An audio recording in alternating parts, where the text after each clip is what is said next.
Welcome back, viewers. You're watching WION World as One. I'm Shivan Channa. This is Speed News. Let's get started.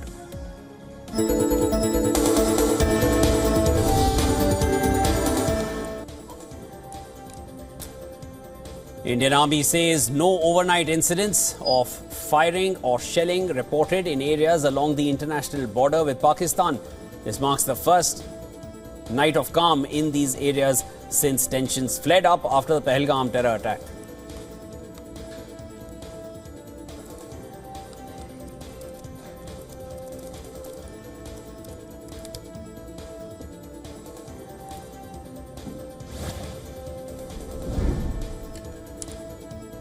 The Director Generals of Military Operations of India and Pakistan set to engage today. The DGMO and his counterparts from Indian Navy, Indian Air Force to brief the media later in the day today.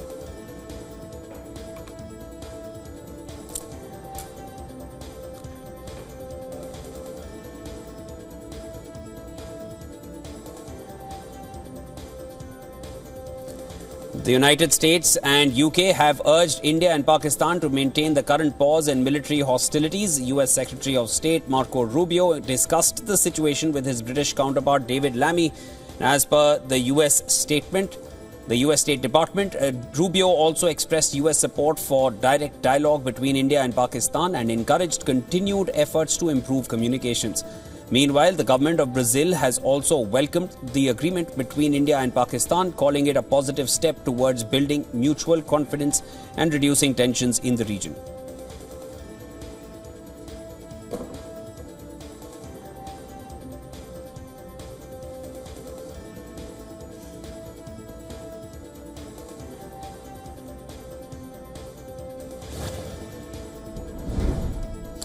Iran and the US have concluded the fourth round of nuclear talks in Oman with no apparent breakthrough, but both sides confirmed plans for future negotiations. These talks are scheduled to continue.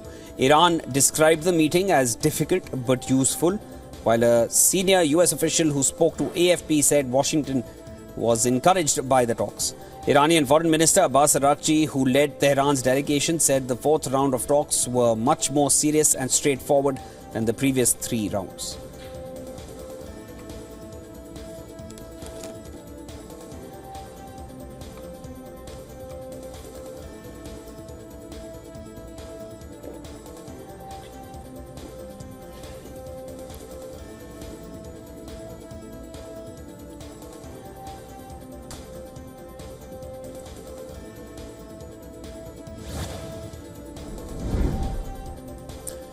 Even as talks progress, both Tehran and Washington remain deeply divided on several red lines. Speaking to reporters after the fourth round of talks with the US, Araghchi reaffirmed that there was no room to compromise on uranium enrichment and that lifting of US sanctions was one of the fundamental pillars of Iran's negotiating position. Meanwhile, speaking during a cabinet meeting, Iranian President Masoud Pezeshkian said that Iran is ready to prove with all its might that it is not seeking nuclear weapons. But he ruled out giving up nuclear technology and research altogether. Pezeshkian said that Iran needs nuclear technology for peaceful purposes.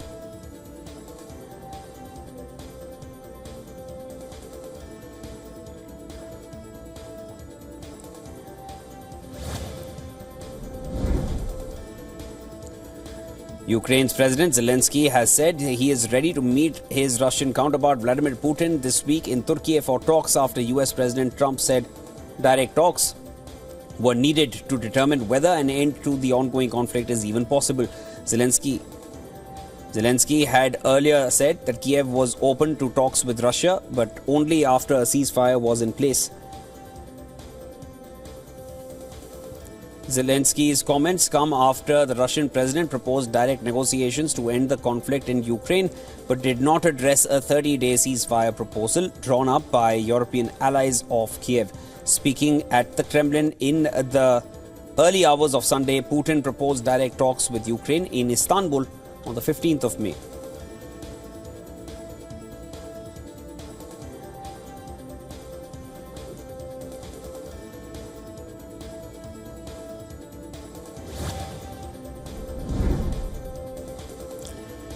Edan Alexander, the last living American hostage in Gaza, will be released by Hamas. The release comes after direct talks between Hamas and the United States.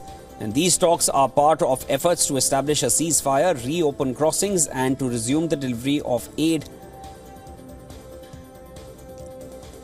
Alexander is an Israeli-American soldier who grew up in the United States. He was abducted from his base during the Hamas-led attack on the 7th of October in 2023. Hamas leader Khalil al-Hayya said that the group was in contact with the US administration over the past few days.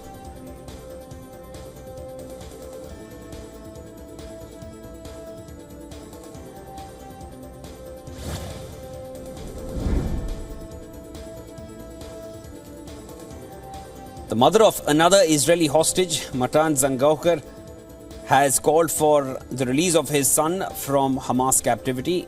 Inav Zangaukar spoke in a video saying that her son was being held in the same tunnel as Edan Alexander. She also blamed Israel's Prime Minister for the fate of her son. On the other hand, Israeli Prime Minister Netanyahu's office has said that as per Israel's policy, the negotiations will take place under fire with a commitment to achieve all the objectives of war.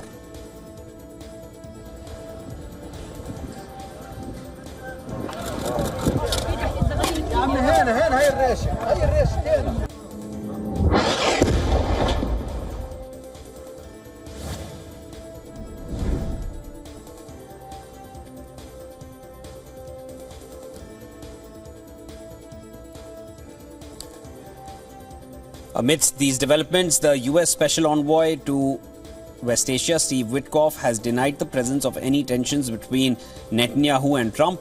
Witkoff said that media was allegedly painting the small disagreements between the leaders as major issues. He said that Israeli people are a staunch ally of the United States and the Israeli Prime Minister is a good friend of the US President. Witkoff's comments come amidst reports of a rift between Netanyahu and Trump as one of the reasons why the US President was skipping Israel during his West Asia trip.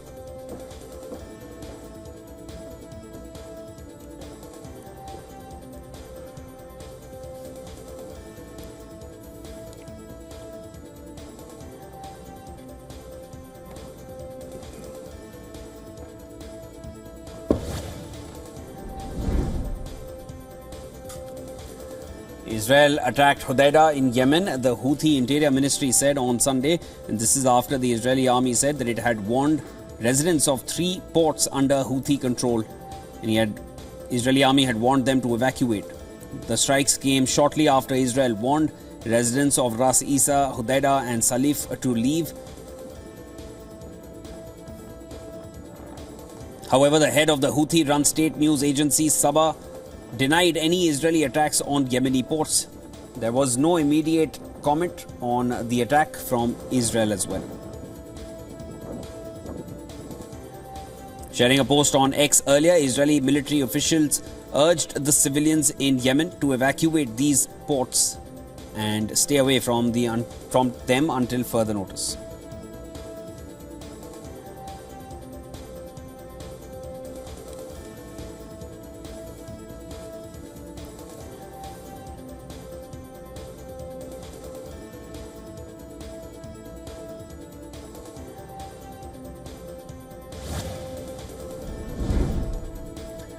The world's 2 largest economies, US and China, say that they have made substantial progress in trade talks after 2 days of high-level negotiations in Geneva, with US officials touting a deal to reduce the US trade deficit, while Chinese officials said the sides had reached important consensus and agreed to launch another new economic dialogue forum. US Treasury Secretary Scott Bessent and US Trade Representative Jamieson Greer joined other officials in Switzerland to meet with Chinese team led by Chinese Vice Premier He Lifeng. Bessent said that there has been substantial progress in talks. Greer said that the differences between the sides were not so large as may be thought.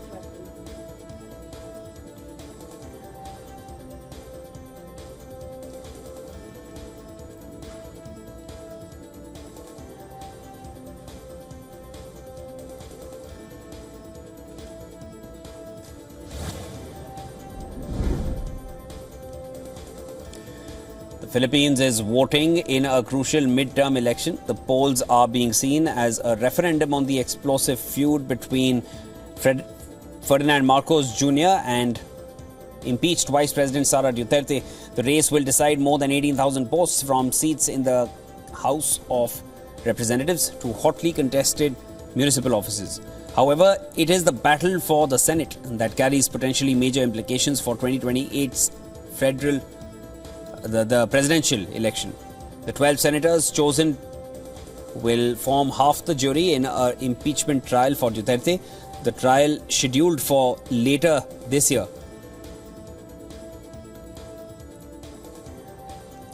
it could see her permanently barred from public office. Sara Duterte will need 9 votes in the 24-seat Senate to preserve any hope of future presidential run.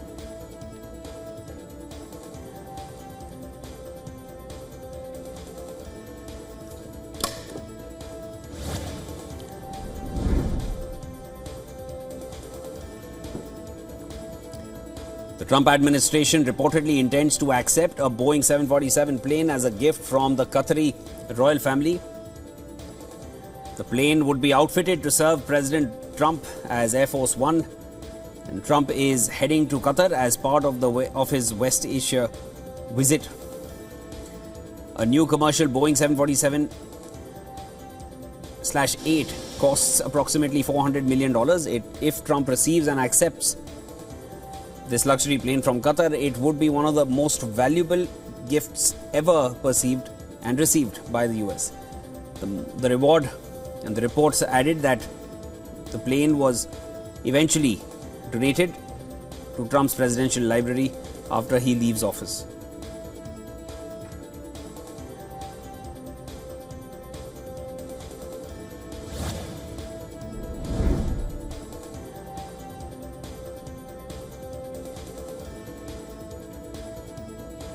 Donald Trump has said that he would sign an executive order to cut prescription prices to the level paid by other high-income countries, like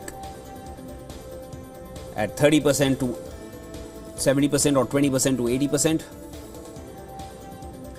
In a post on Truth Social, Trump said he would sign the executive order today to pursue what is known as most favored nation pricing on international reference pricing.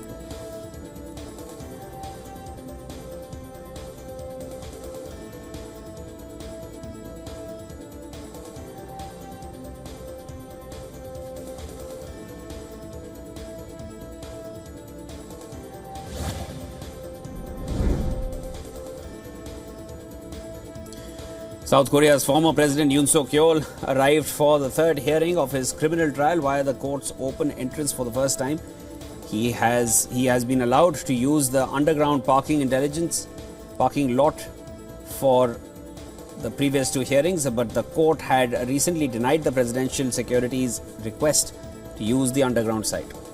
Yoon arrived in a black and white van and walked up to the entrance as people held signs and chanted slogans. Yoon was ousted in April after he declared martial law in December.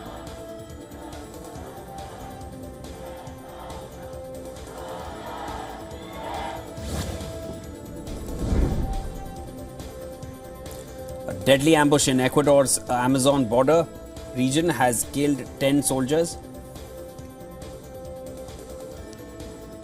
An attack attributed to the Commandos de la Fronte, a group of former FARC residents. Country's defense ministry citing the military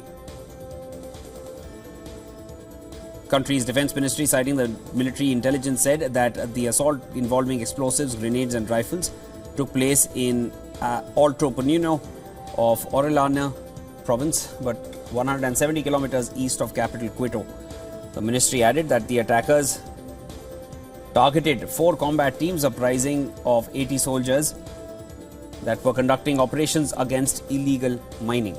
The Ecuadorian army reported that one attacker was almost killed in the clash, highlighting the ongoing threat posed by illegal armed groups in the morning.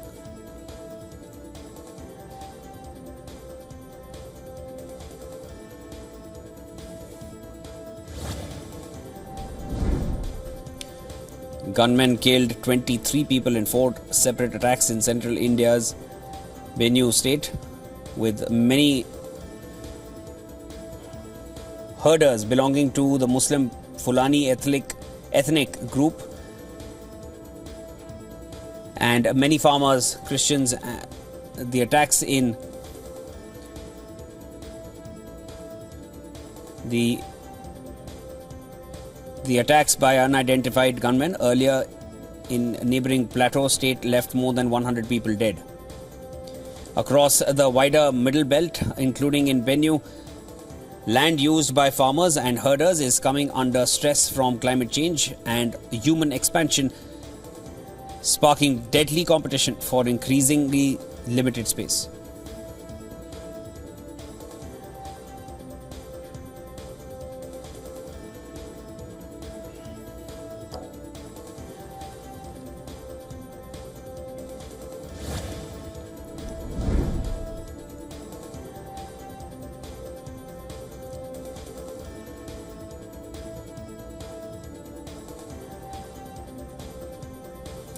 Holocaust victims were commemorated during the March of the Living in the Hungarian capital on Sunday. Participants of the annual March of the Living in downtown Budapest paid tribute to the hundreds of thousands of Hungarian Jews who lost their lives at the hands of the Nazis. Participants of the march remembered the victims of the Holocaust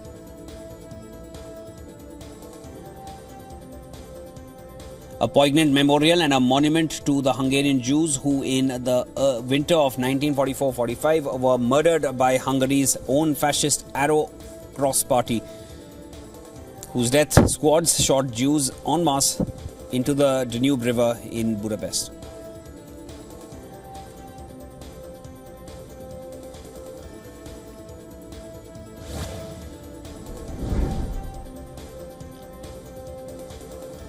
Wall Street stock futures climbed and the dollar firmed against safe haven peers as investors waited for gold statement expected to be released in Geneva later in the day.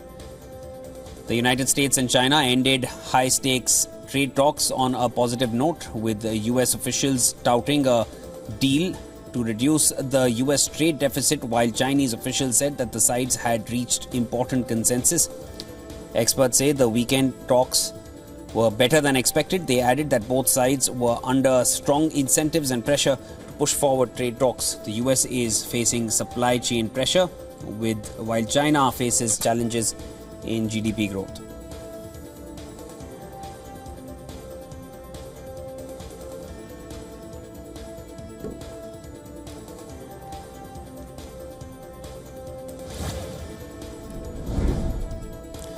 Cryptocurrencies extended their rally, with Bitcoin holding steady above the $100,000 level, while Ether rallied to its best week since 2021.